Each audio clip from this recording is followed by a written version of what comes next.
Hi, this is Eric Jackson. I'm sitting here with Lynn DuVal Luse, the Director of Marketing and Public Programming at the Museum of African American History, and we're sitting in a very special room. Lynn, first of all, welcome. Thank you for talking with us. You're very welcome. Always love talking with you. Good. Tell us a little bit about this place where we're sitting right now, too. We are sitting in the African Meeting House, which is what I call the Museum of African American History's crown jewel. The museum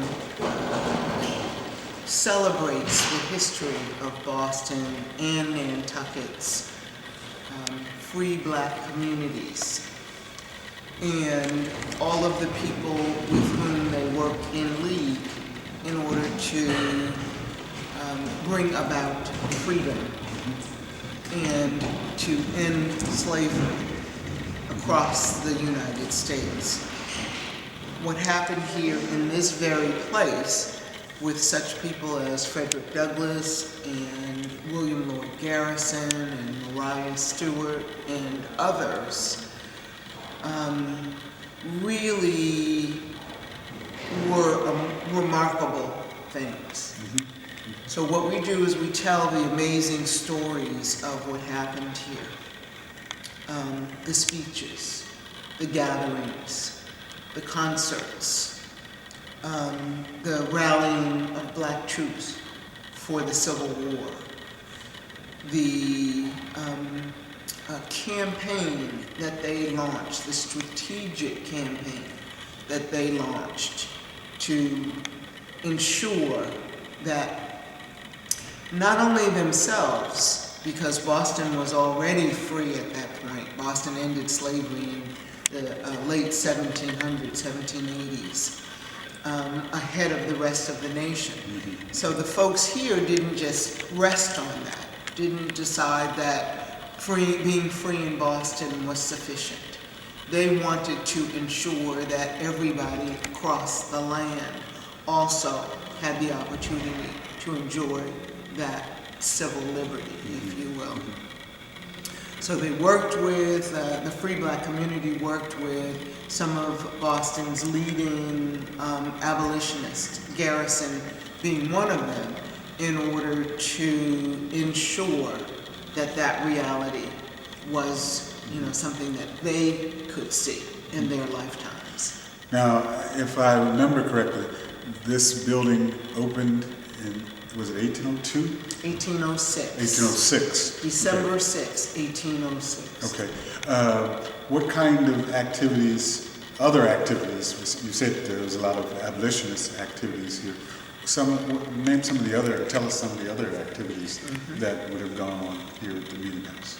Well, first and foremost, this is the nation's oldest black church still standing in the United States. So there were indeed church services here that came as a result. In fact, this building was originally built because there were limited opportunities to get involved and to enjoy the full benefits of being members of some of the other churches in the area, and some of them being famous meeting houses also. Old South Meeting House, Old North Meeting House among them. But there were limited opportunities, if you will. Benefits is really the word I was looking for in those churches. Not being able to speak from the pulpit, not being able to have a pew named for your family, even if you have the money to buy it, and things like that. And essentially what happened was they said, well, fine, we'll build our own church. And they knew that when they built it, it wouldn't just be a church. It would be a place where they would gather, where they would educate children. The first floor of the African Meeting House is not only where William Lloyd Garrison founded the New England Anti-Slavery Society, which was the precursor to the American Slavery Society, but they also had hundreds of school children coming here because educating black children or adults was still not legal in the United States. So they developed a school right down in the basement, which started, actually, that same school started in the home of one of the founders of this church. And when it outgrew the home, then they brought them here. When it outgrew this, then they built right next door the A.B.L. Smith School, which is all part of the museum's Boston campus. And the A.B.L. Smith School is the oldest building erected for the sole purpose of educating black children in the entire United States. So what happened here really was the precursor to a lot of what happened across the country. Could you tell us a little bit about the historical musical activities that went on in this place too? Absolutely. So we talked about the anti-slavery meetings. There were also, Which usually had music on. Exactly. And there were a number of other societies and groups, men and women, who gathered here. And almost all of those gatherings involved or included music. But there was the men's choirs and youth choirs, and they did everything. Marriage of Figaro was performed here with an all-black cast. But as you mentioned, just about all of the meetings, all of the gatherings, all of the groups that came here for their personal, political, and anti-slavery activities also came to enjoy, cultural life. And music was a big part of it. Tell us about some of the things that have happened here at the museum recently. Oh, thank you for asking that, because as the Director of Marketing and Public Programming, That's right. a lot of what happens here is indeed under my bailiwick. The only thing that's not under my bailiwick, which are also very important things that happen here, are the education programs. So the Education Department, under the direction of Lamerchi Frazier, who also oversees collection and interpretation, oversees all of the different activities where we involve students from elementary right through college level. In fact, we're now even teaching a course at Bunker Hill Community College every fall called Freedom Rising. That's great. It tells the story of this important history and Boston's role as the nexus of the abolitionist movement. So what we do with the current programming, lectures and concerts and the education programs that I mentioned, as well as the Free Black Heritage Trail tours that are all under the museum's aegis,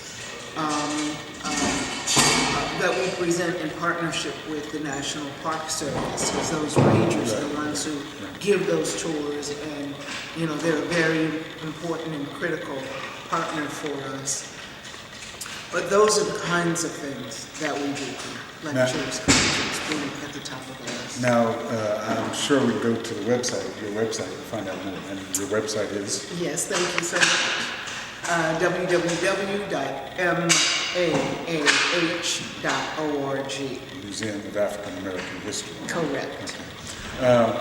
Now, we've just enjoyed a wonderful afternoon of music. What about music in the future? How do you plan on having music included here in this special place? Well, we have an incredible concert series that we launched again. There have been music here also in modern time. But there was a little while the African Meeting House was being restored. It was closed for about 6 years.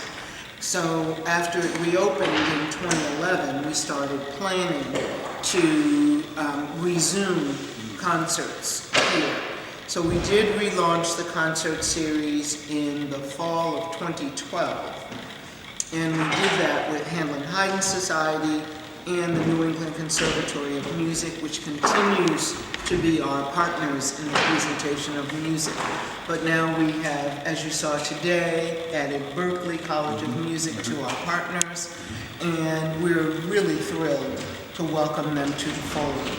We also have a number of independent, not necessarily affiliated with colleges and universities, groups that come in and present concerts. For instance, we've got Castle of Our Skins is coming in June, early in June, to present a concert called Oh Freedom. Hamlin Hayden is coming back again in May to present a concert featuring music by Black composers.